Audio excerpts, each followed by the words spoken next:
Voy a iniciar con preguntas a cada uno de ustedes que han venido llegando por el chat. Tal vez voy a arrancar con una muy específica que han hecho de El Salvador a Silvia, acerca de cómo ve desde los principios de no discriminación que fueron expuestos, las medidas que se han tomado frente a la población privada de la libertad en El Salvador. Y si quieren leo las otras a los demás y nos vamos preparando. Entonces esta sería la primera. La segunda sería para Rodrigo Salinas. Alguien pide por favor que se profundice un poco más en el segundo criterio de Ezequiel Emanuel que fue presentado, que es un poco más complejo. En el caso de Carlos Durán y de Amanda, es una pregunta dirigida a los dos, tiene que ver con cómo manejar y gestionar este elemento que es muy racional del uso de la evidencia científica para la toma de decisiones versus las tensiones de poder político y económico de los sectores que están involucrados en estos temas del desarrollo de tecnologías. Así que arranquemos con Silvia y ustedes vamos hablando en ese orden. Yo les voy diciendo a medida que vayan terminando. Gracias. Muchas gracias. Sí, bueno, yo creo que con el tema de personas privadas de libertad ha habido muchos debates en el continente y creo que El Salvador es el ejemplo de la situación más alarmante porque se combinan tres factores muy problemáticos. Uno es que no hay una política penitenciaria como se explora en otros países y han recomendado los organismos internacionales de liberaciones de grupos de personas. Estas políticas penitenciarias de liberaciones que uno puede debatir si le corresponde al Ejecutivo, si le corresponde al Poder Judicial, pero independientemente de a quién le corresponda esta política de liberaciones en el contexto de la pandemia, tiene dos finalidades. Una es reducir el hacinamiento en las cárceles para evitar una propagación desmedida y un saldo de muertes en las cárceles. Y otra es proteger a grupos individuales de personas privadas de libertad que en caso de adquirir el coronavirus van a estar en un muy alto grado de vulnerabilidad de morir. Entonces, esa política penitenciaria en general, con finalidades de salud pública, no se ha adoptado en El Salvador y eso ya es un problema. Pero eso está empeorado con base en fines de salud pública, como sí se ha hecho en varios países, sino que esto está agravado por una ausencia de medidas de salubridad para las personas que se quedan privadas de libertad y más bien acompañado de un discurso conforme al cual las personas privadas de libertad prácticamente tienen menos derechos, un discurso de las más altas instancias del gobierno. Entonces, no solamente no se adopta una política penitenciaria con fines de salud pública para liberar a grupos grandes de personas privadas de libertad, sino que no se están adoptando las medidas de salubridad para evitar para prevenir contagios dentro de las cárceles, que es otra de las grandes medidas que se tiene que adoptar. Y esto se termina de empeorar en El Salvador porque se está adoptando un enfoque punitivo al incumplimiento de las cuarentenas. Entonces, cuando se adopta un enfoque punitivo al incumplimiento de las cuarentenas con privaciones de libertad adicionales, que no tienen finalidades preventivas de salud pública, lo que se termina es incrementando la población penitenciaria y generando un riesgo adicional de salud pública. Entonces, estos tres factores creo que hacen que la situación de El Salvador sea sumamente alarmante y creo que de las peores que hay en este momento en el continente en términos del riesgo que se viene. Muchas gracias, Silvia. Entonces damos paso a Rodrigo y al final de la intervención de Rodrigo podría empezar, si quieres, Amanda y después Carlos Durán, y yo daría paso a otras preguntas que han llegado. Muchas gracias. Efectivamente, el segundo criterio que plantea Ezequiel Emanuel en su artículo apunta a que uno de los criterios de priorización en aquellos lugares donde haya similitud de mérito médico, por así decir, en términos de recuperación o posibilidad de recuperación del cuadro agudo y expectativa de vida posterior, que son criterios claramente utilitaristas para la definición del paciente en términos del beneficio que obtendría. El segundo criterio es el del valor social del individuo.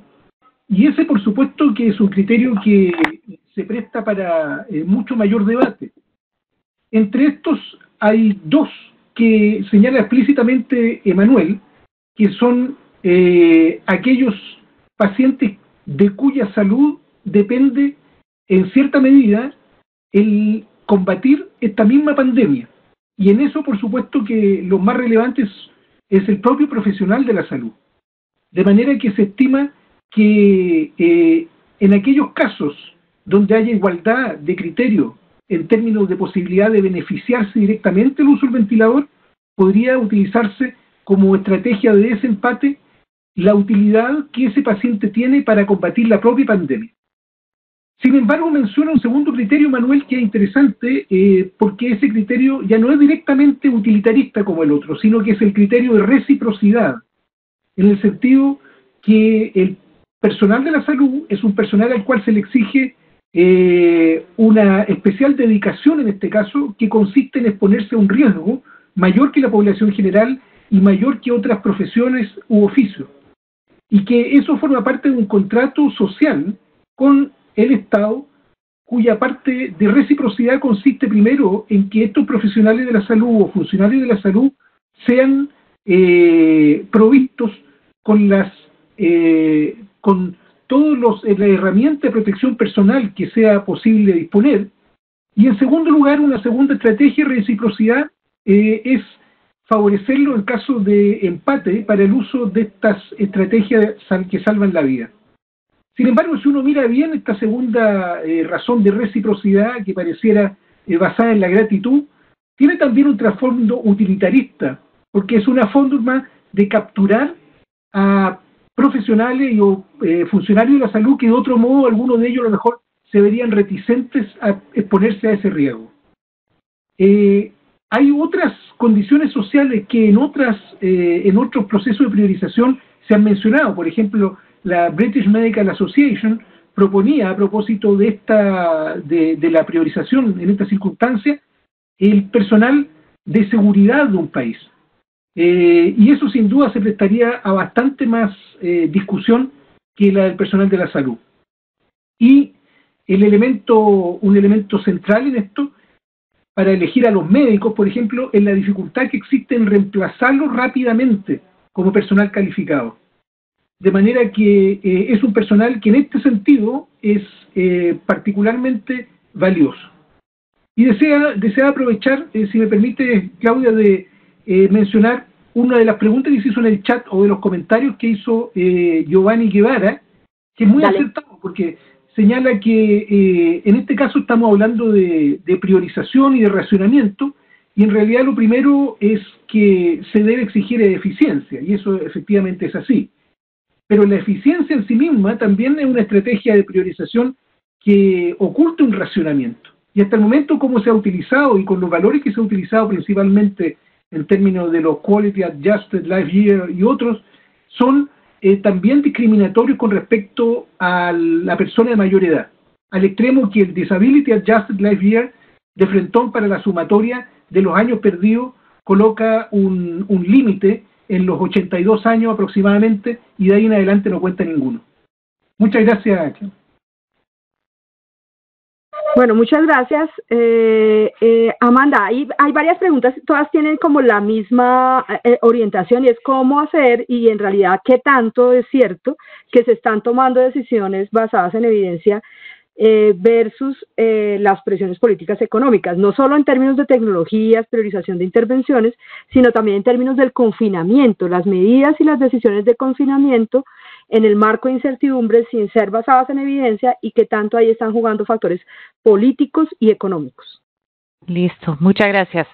Bueno, yo creo que y ahorita, bueno, voy a comentar algo que ya se ha visto en la vida real y después 2 puntos para la consideración del grupo. Entonces, primero, yo creo que sí es factible pensar en evaluaciones de tecnología en salud rápida para entender cuál es el valor de un nuevo medicamento o vacuna en los países donde estamos trabajando, ¿no?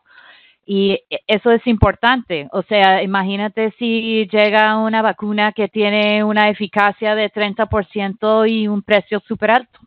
A lo mejor sería más conveniente, a pesar de que va a haber un una ola de demanda para ese producto, pero se debe considerar cuál es el portafolio de intervenciones que tenemos para reducir casos COVID-19 y la duración, y tratar de entender qué valor está agregando, y yo después puedo compartirles algunos intentos en ese sentido. El Tufts Center for a ver, ¿cómo se llama este centro? Bueno, están poniendo todos los modelos juntos de proyecciones sobre el COVID, además de evaluaciones de tecnología en salud, ETS, incipientes para algunos productos que están acercando niveles más avanzados de su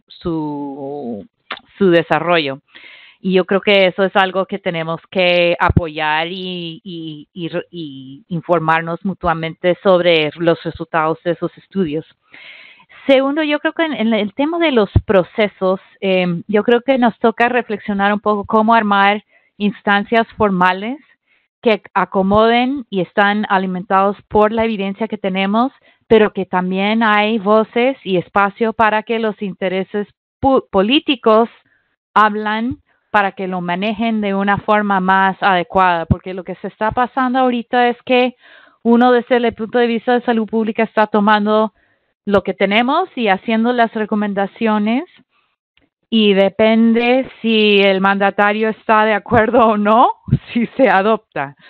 Y más bien no sé si hay una manera de interactuar un poco más, porque el tema es que los intereses económicos también no les sirve, o sea, ellos están pensando muy cortoplacista, como si uno puede avanzar sin efecto alguno sobre los mercados si se termina la cuarentena. No es así. O sea, esto es un tema de la demanda más de largo plazo, y lo que más conviene es ser lo más efectivo posible en la respuesta a la enfermedad.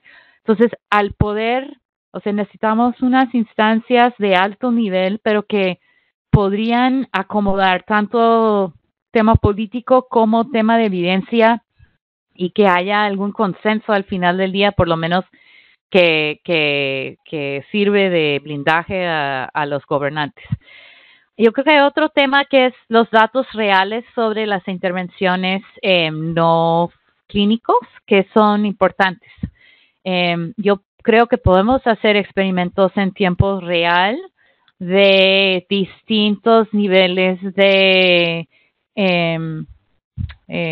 ¿cómo se dice? De rigurosidad en la cuarentena, o por ejemplo la clausura de los colegios.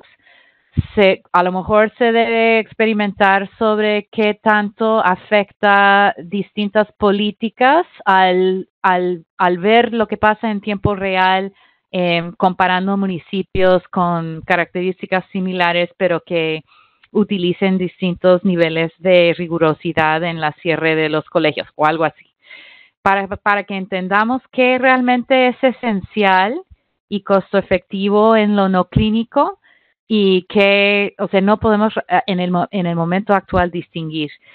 También se ha hablado, o sea, que hagamos más tests sobre cómo promover el higiene de una manera más efectiva, si es ¿no? O sea, hay algunas cosas de evidencia que ya existen, pero la mayor parte no son de América Latina, porque ya América Latina estaba más avanzada. Y entonces la pregunta es, okay, bueno, ¿qué hacemos en estos casos en otros países? Bueno, voy a terminar ahí. Gracias. Bueno, muchas gracias, Amanda. Ya ahora hago un pequeño resumen de esto, porque hay por lo menos un par de temas claves, y además un par de propuestas que me parece que en estos webinars también deberían salir algunas lucecitas de propuestas para mover mensajes de política pública desde quienes estamos moviéndonos en estos asuntos. Carlos, ¿podríamos responder esta pregunta y iniciamos una segunda tanda posterior? Gracias, Claudia. Quizás una reflexión de entrada es que creo que lo que ha pasado con la FDA en estos días, estas semanas, lo de Remdesivir no es único. También pasó con hidroxicloroquina y cloroquina. Digamos, creo que de alguna forma ha desnudado, digamos, su debilidad también institucional para hacerle frente a presiones de orden político que también las mencionaba Giovanni Guevara en el chat. Entonces, creo que no podemos permitirnos tampoco entrar en esa lógica de absorber unas cosas que están pasando a kilómetros de distancia de nuestras oficinas de regulación. Creo que para intentar moderar de alguna forma esas presiones, hoy más que nunca son esenciales los comités técnicos, o sea, los comités técnicos que aportan las decisiones de las agencias de regulación, creo que hoy por hoy deben estar súper activados, se deben fortalecer y lamentablemente, al menos de las experiencias que yo conozco en América Latina, no es una cosa que sea de rutina, no es que haya unos expertos, comités y mucha gente que esté apoyando a las decisiones en este momento de las agencias, y creo que ese es un valor que deberíamos introducir quizás en este momento, obviamente procurando la transparencia, la declaración de conflictos de intereses, la vigilancia del proceso.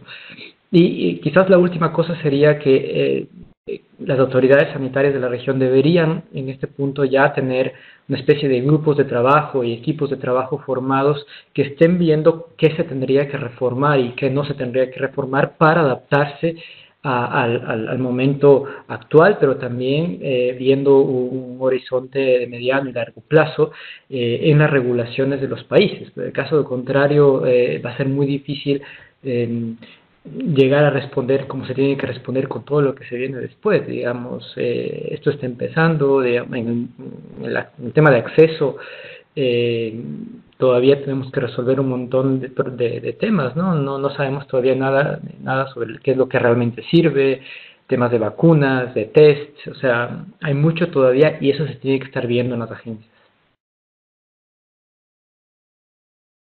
Bueno, muchas gracias. Tenemos una segunda ronda de preguntas que empezarían en especial con Amanda. Y una tiene que ver con, ya la leo porque me parece que es muy valiosa. Amanda tal vez y Carlos, y los demás si quisieran hacer alguna nota, dice lo siguiente: pareciera irrelevante hablar de priorización de tecnologías sofisticadas, tal vez se está refiriendo a vacunas y a todas estas cosas que estamos hablando, y de última generación en contextos de subdesarrollo extremo en América Latina o de condiciones muy críticas, donde no hay ni siquiera una infraestructura de tecnologías básicas para la atención primaria. ¿Cómo usar ese concepto para mejorar esa situación? Los temas de las oportunidades para mejorar la infraestructura de atención primaria, tal vez se refiere a eso. Bueno, yo creo que otro tema que no hablé mucho, bueno, al principio cuando estábamos hablando de excesos en mortalidad excesa, en este periodo, que tiene que ver una parte con COVID-19 no diagnosticado, no reportado, pero que también tiene que ver con la falta de uso de los servicios normales de atención primaria, por ejemplo, o de cirugías selectivas, pero que sí son importantes. Y eso sí es un tema serio y es algo que en otros países tampoco se está viendo muy buenas soluciones en el momento actual, pero yo creo que debe haber una manera de proteger tanto el financiamiento como la provisión de la atención primaria y priorizarlo ahí al inicio de todo lo que hacemos en el sector salud. O sea, en el momento actual, el consejo, creo que de la OMS, es de suspender campañas de vacunación, por ejemplo, pero hay otro estudio de ver también este tema de riesgos relativos que no apoya esa posición. Realmente señala que la carga de enfermedad asociada con la no vacunación va a ser mayor que la carga de COVID-19 asociado a la exposición de las vacunadores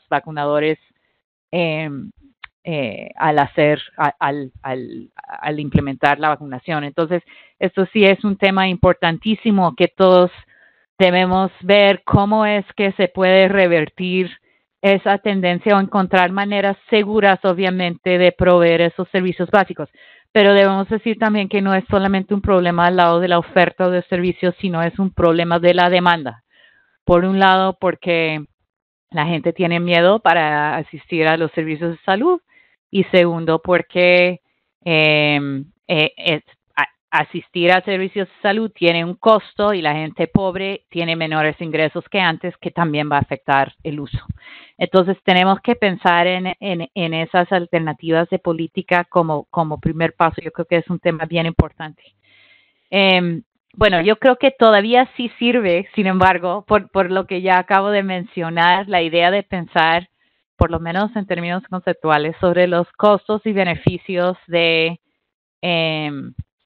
las distintas intervenciones. Sabemos que prevenir en general, no siempre, pero, o sea, lavar las manos para prevenir el caso es mucho mejor, o diagnosticar súper temprano en la comunidad es mucho más costo efectivo que atender a casos complicados en el hospital. Entonces, estamos consiguiendo ese nivel de atención. Pues te digo, en Estados Unidos absolutamente no, y ojalá, pero sí se ha visto que algunos países, incluso países muy pobres, sí están logrando hacer eso. Entonces yo creo que sí es factible tomar la mentalidad de la priorización en este tema. Ok, voy a terminar. Gracias. Bueno, hay una pregunta muy orientada a asuntos éticos y de derechos humanos, particularmente los principios de Siracusa. Nos hacen una pregunta desde Brasil. ¿Qué opinan a la luz del COVID? La posición en especial, tal vez, de Silvia, y si Rodrigo los conoce, la adaptación de los principios de Siracusa en el contexto COVID-19.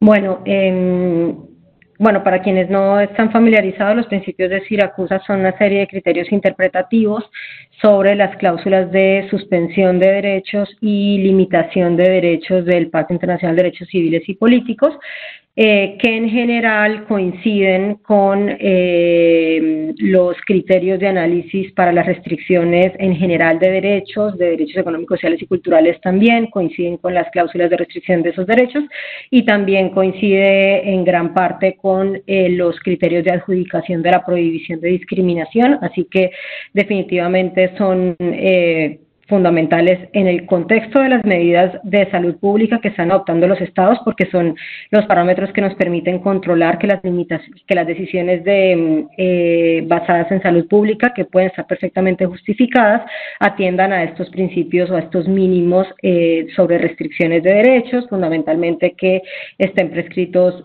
previamente, que persigan una finalidad legítima y que sean necesarios en una sociedad democrática y proporcionales al fin que persiguen. Yo creo que, son muy importantes en este contexto de priorización porque, como decía, coinciden con las reglas para analizar restricciones al derecho a la salud y una decisión de racionar un recurso a una persona en favor de otra, necesariamente es una restricción de un contenido prestacional del derecho a la salud, y por eso son criterios que son útiles, y también porque es una potencial discriminación. Ahora, yo creo que el gran tema es cuál es el rol que tienen los principios de Siracusa y todas las demás reglas de restricción de derechos y de adjudicación de la prohibición de discriminación. Si van a tener un rol retrospectivo y de aquí a unos meses o a unos años, cuando lleguen los casos a los tribunales nacionales o internacionales, nos van a tener que decir que esas decisiones se adoptaron sin que se exploraran medios menos lesivos, sin que se previniera de manera suficiente, sin que se exploraran todos los esfuerzos antes, o si pueden tener una finalidad preventiva en este contexto. Y yo creo que experiencias como la de en este contexto el control judicial puede tener un rol muy importante en hacer ese escrutinio de las medidas que se están adoptando prontamente y de manera preventiva, pero también lo que pasó en México, por ejemplo, que es muy diciente, o sea, salieron unos criterios de priorización, los organismos nacionales de derechos humanos inmediatamente dijeron que no atendía a principios, a la prohibición de discriminación, y se logró un cambio en una cuestión de días de esos criterios, es decir, buscar la manera de que todos estos parámetros que parecieran como retrospectivos, más allá para un eventual proceso judicial, puedan tener esta finalidad preventiva en este contexto. Y algunos ejemplos nos muestran que eso es posible. Muy bien. Sí, a propósito, dale, Rodrigo. Sí, a propósito de lo mismo, los principios de Siracusa, hay una segunda apreciación que quiero hacer aparte de la que señaló acertadamente Silvia, y es que los principios de Siracusa, para definir una limitación a los derechos civiles, a los derechos políticos, para definirla como necesaria, primero exige que haya un motivo, y ese motivo en este caso aparentemente está satisfecho porque uno de los motivos que explícitamente señalan los principios es el motivo de la salud pública. Y acá en una pandemia, por supuesto, no requiere mayor justificación. Pero después vienen algunas consideraciones que son las que quiero hacer notar. Primero, exige que se responda la limitación a un objetivo legítimo. Y además que la medida tomada, o sea que la limitación, guarde proporción con este objetivo legítimo. Y en salud es evidente que la proporción entre el problema y el remedio está dado por el análisis científico de los datos que respaldan eso. A diferencia, me imagino, de otro tipo de limitaciones que son de consideraciones exclusivamente políticas, cuando se trata de una pandemia, de una situación de salud, es evidente que la proporcionalidad entre la medida de limitación y el objetivo buscado tiene que estar respaldado por datos, por ciencia, por epidemiología, por análisis. Y además el Pacto de Siracusa señala explícitamente que la evaluación en cuanto a la necesidad de la limitación debe basarse en consideraciones objetivas. Por lo tanto, esa consideración objetiva en materia de salud la está dada por la ciencia. Por la ciencia, en este caso, la ciencia que es la princesa en esta epidemia, que es la epidemiología. Por eso que en los países hay que hacer un llamado a la prudencia en esa materia, a escuchar la palabra de la epidemiología, la palabra de los datos. Porque, por ejemplo, al menos en mi país, son numerosas las voces que se levantan para proponer medidas de limitación de los derechos civiles, de los derechos a la circulación, por ejemplo, de la cuarentena obligatoria.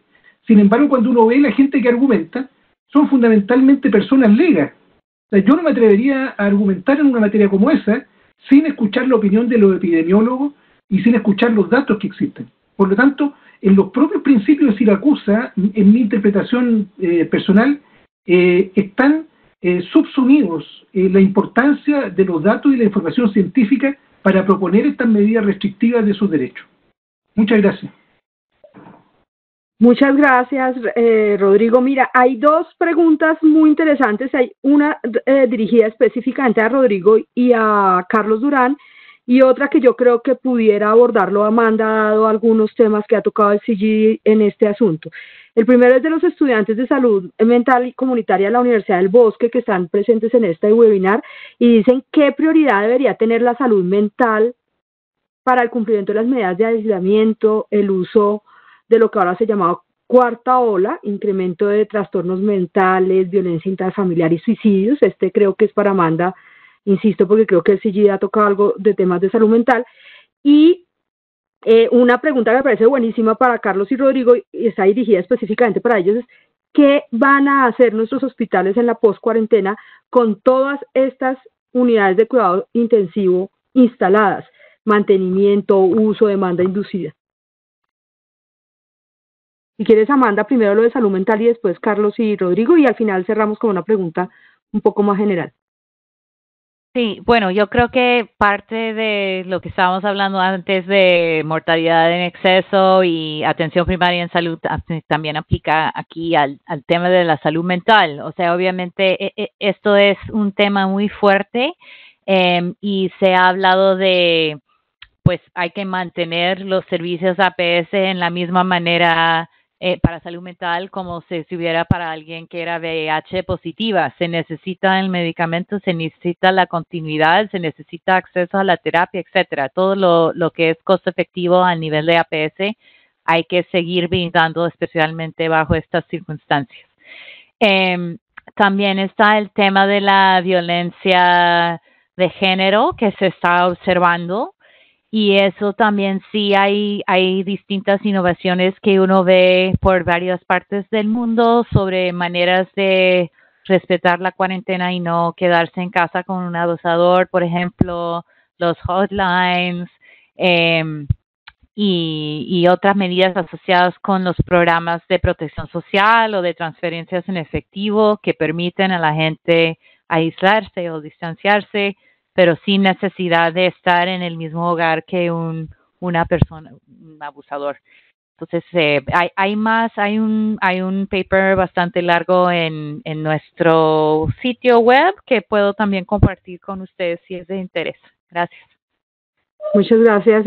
Esto ha sido abordado por el CIGI de manera juiciosa. Creo que es una pregunta muy relevante y es un asunto que está cada vez más impactando a las decisiones, sobre todo las decisiones de los gobernantes locales. Muy bien, Carlos y Rodrigo cerrarían con este tema de qué vamos a hacer con toda esa capacidad instalada de unidades de cuidados críticos, y cerraría con una pregunta general, es más una reflexión para todos los presentes después de la intervención de ellos. Voy yo primero, Rodrigo. Dale, Carlos, y después Rodrigo. No, a mí, gracias, Claudia. A mí me parece que es un poco pronto para poder tener una respuesta muy clara, digamos. Se conoce todavía, digamos, no sabemos todavía cómo se va a comportar el virus de aquí, si va a haber otra ola o no, si va a haber otro pico o no. En todo caso, creo que eso va a responder a planificaciones propias, internas de cada país, de los servicios de salud, de cada región, a la capacidad instalada también de personal que se tiene, pero creo que hay que esperar un poco para, desde mi punto de vista, contestar una pregunta así, que es compleja y que es súper relevante, pero yo no me atrevería a decir que hay una respuesta en este momento. Rodrigo. Muchas gracias. Es un ejercicio de futurología el que se nos pide, y eso siempre entretenido, pero muy difícil. Y por lo que hemos visto ahora, la futurología más inmediata es más difícil todavía. Y acá la pregunta es qué va a pasar después que termine esto. Y en realidad hay dos extremos. Uno es que todo vuelva a ser igual como antes, y lo segundo es lo que planteaba Slavoj Zizek, que esto es un golpe mortal para el sistema neoliberal y el capitalismo. Probablemente la verdad va a estar entre medio, entre ambas posiciones. Pero sí, yo creo que lo que ha hecho evidente esto es algo que para nosotros en los países en vías de desarrollo es algo que es natural, que es que existe una limitación al acceso a las prestaciones de salud para gente que podría beneficiarse de ellas. El problema está que tradicionalmente en nuestros países esa limitación al acceso está dado por razones de disponibilidad económica. O sea, aquella gente que no tiene dinero para acceder a ella no accede, que es una forma de racionamiento brutal, pero que nosotros convivimos con ella naturalmente. Y hoy día que desaparece esa causa económica de racionamiento en términos de dinero para acceder a la prestación, y aparecen otros criterios de racionamiento que afectan de modo igualitario a distintos estratos sociales, al menos lo que significa el racionamiento inmediato, por ejemplo, un ventilador, se torna un problema que tiene que ser debatido. Entonces, desde esa perspectiva, yo creo que puede existir la posibilidad de aprovechar la idea de cuáles son los criterios que son justos para acceder o no a una prestación de salud y mantener ese debate en alto. La otra posibilidad que yo, pesimista como soy por naturaleza, creo que lo que va a ocurrir es que vamos a volver a la misma situación anterior. Y la misma situación anterior que significa descuido en muchos de nuestros países de los más rurales, de las poblaciones indígenas, de las poblaciones de más difícil acceso, que podrían en el peor de los casos verse agravados por este hospitalocentrismo que ha existido a partir del COVID y por el refuerzo de la cama de cuidados críticos, que es la última ratio en materia de prestación de salud y que lo que marca en realidad en muchas ocasiones, no en todas por supuesto, pero en muchas sí, es el fracaso de todas las estrategias previas y el fracaso más marcado, por supuesto, en aquellas poblaciones más desposeídas. Gracias. Pues la futurología no es tan difícil en ese sentido. De verdad que esto que acabas de decir sobre las fallas, la llegada a UCI es el ejemplo o el indicador claro de las fallas en lo anterior.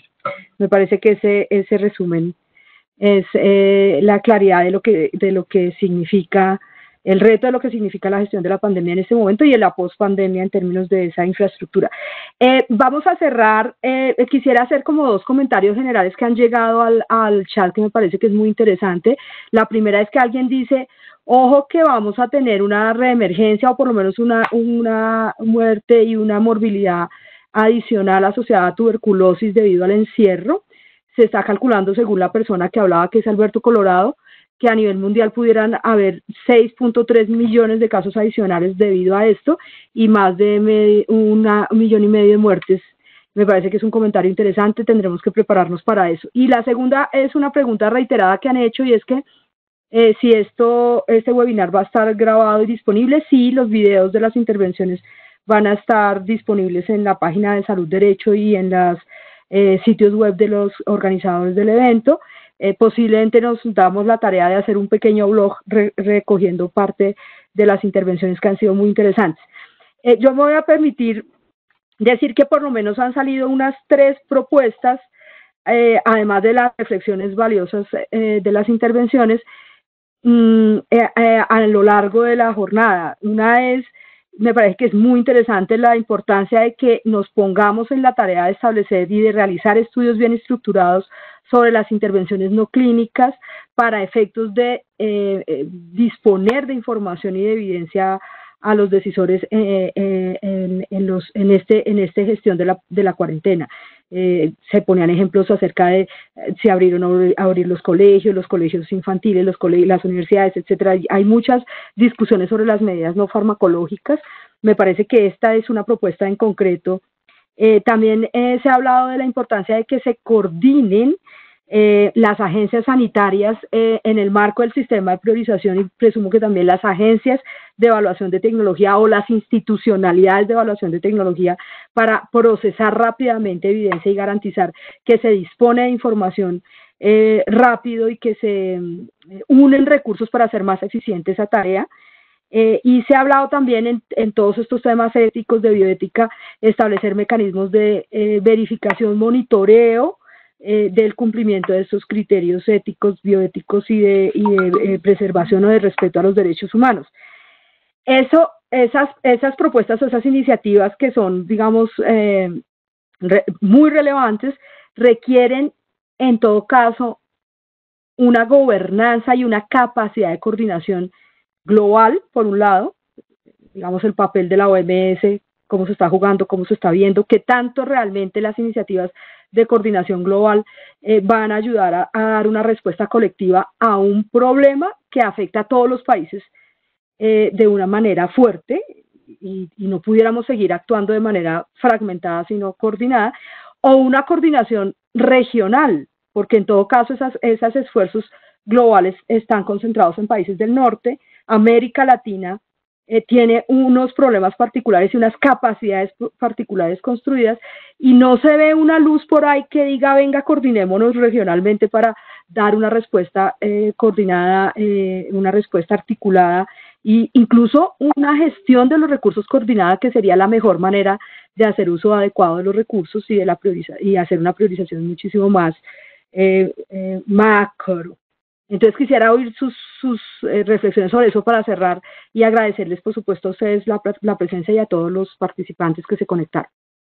Si quieren, empecemos por Amanda, seguimos por Silvia, después Rodrigo y terminamos con Carlos. Bueno, nada más que agradecerles la oportunidad de hablar hoy de estos temas tan importantes. A mí me parece una muy buena idea intentar mirar tanto los modelos de proyecciones sobre la trayectoria de los casos, que no he visto todavía modelos difundidos sobre países de la región, y también estos procesos de generar datos en tiempo real y experimentar un poco sobre medidas costo efectivas no clínicas y a qué nivel se debe implementar y cómo, me parece una gran prioridad en sí dentro de del proceso de priorización. Bueno, mucho gusto y gracias. Dale, Silvia, y seguimos con Rodrigo. Muchas gracias. No, yo quería terminar con una reflexión en general sobre el tema del racionamiento, especialmente el tema de unidades de cuidados intensivos y ventiladores, que si bien se decía es la última intervención terapéutica, también es la que plantea debates más extremos, porque es la intervención que puede hacer la diferencia entre la vida o la muerte de una persona y, como decía al inicio, el escenario de racionamiento no es quitarle la posibilidad de acceder a una persona para quien el tratamiento sería fútil, sino para quien el tratamiento podría tener una menor posibilidad de éxito, pero de todas maneras podría tener una posibilidad. Entonces, digamos que el tema es un tema que, más allá de que sea la última intervención, es la intervención que puede hacer la diferencia entre vida y muerte, y por eso la cuestión digamos, debe tener la mayor relevancia, y que en este contexto hay una gran ausencia de consensos, y eso puede ser importante porque la escasez en diferentes países y en diferentes regiones del país presenta diferentes características en las regiones, y por eso fórmulas únicas no son las más indicadas, y eso apunta a el enfoque fuerte que han tenido OMS, PAHO, en los procesos y los controles de la toma de decisiones, ¿no? Entonces, yo quisiera terminar enfatizando en la cuestión de los procesos para garantizar decisiones uniformes, decisiones previas, transparencia, información, y de todas maneras algunos mínimos, ¿no? Mínimos dentro de lo cual ya se estaría fuera de un marco constitucional o un marco aceptable de derechos humanos, pero un fuerte enfoque en procesos, controles e información. Muy bien, querido Rodrigo. Muchas gracias. Sí, para finalizar, quiero agradecer en primer lugar la invitación nuevamente, y en segundo lugar deseo señalar una idea respecto a lo que se comentaba, y es que esta priorización o racionamiento que estamos viendo al final de la cadena de atención finalmente responde en cierta medida o en gran medida a una priorización que ocurrió mucho más arriba en la cadena de decisión, tal como lo señalaba en su introducción Roberto. Hay un juez norteamericano que se llama Guido Calabresi, que escribió un libro hace años atrás, que se llama justamente Decisiones Trágicas, en que parte haciendo notar que estas decisiones tienen muchos niveles y que en muchas situaciones la decisión original, o sea, la decisión de macroasignación de recursos entre distintos sectores que se hacen en un nivel político, es la que finalmente va a estar provocando obligatoriedad de decisiones en un nivel micro, que en algunos casos se transforman en decisiones trágicas, como las que tienen que ver directamente con un rostro identificable del paciente al cual uno le niega una prestación. Lo que ha hecho esta pandemia es sacar a la luz estas decisiones que están al final de la cadena de decisión en salud, pero que no debemos perder de vista que existe una gran decisión original sobre la cual nosotros políticamente podemos tener una cierta influencia y una cierta capacidad de presión, que en muchos países o en muchos sectores se ha perdido o se ha obviado. Muchas gracias nuevamente.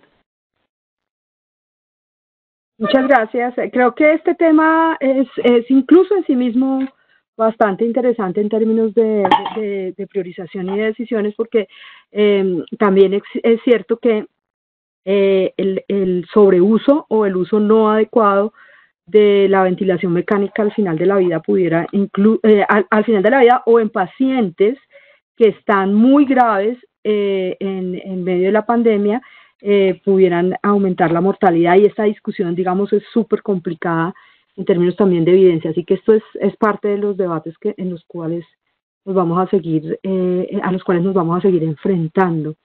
Y lo mismo un poco así se comentaban, esto es un comentario del del chat. Lo mismo se comenta del resurgimiento de las estrategias de telecomunicaciones como una estrategia de atención primaria y digamos las inequidades que hay en la región en términos de esa infraestructura de telecomunicaciones para facilitar la atención remota. Muy bien, cerramos entonces con Carlos Durán.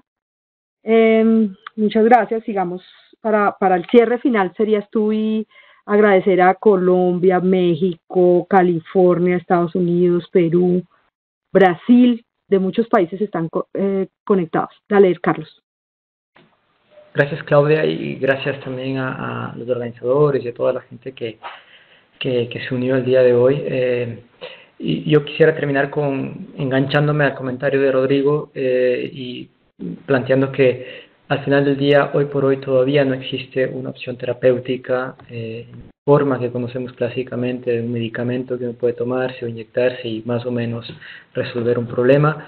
Y eso implica... y a eso también le podemos dar una oportunidad, digamos. Si todavía estamos en ese proceso como países, tenemos que prepararnos para el momento en que una potencial opción llegue. Y por tanto es responsabilidad de los tomadores de decisiones tomar las decisiones políticas que sean las correctas para poder responder a ese escenario potencial. Lo que hemos visto hasta ahora en muchos, no en todos, pero en muchos países en América Latina, es más bien como el mundo al revés, respondiendo y aceptando y dando paso a un montón de opciones que todavía no están probadas, que podrían poner en riesgo la salud de las poblaciones, y despreocupándose un poco de lo otro, ¿no? de la posibilidad real de adelantarse, de ver al futuro y de reformar lo que se tenga que reformar, de cambiar lo que se tenga que cambiar. Muchas gracias. Muchas gracias a todos, nos vemos pronto, presumo que vamos a seguir en esta vida de webinars y nos seguiremos viendo. Muchas gracias a todos por haber estado y acompañado. Gracias, Claudia. Chao. Muchas gracias.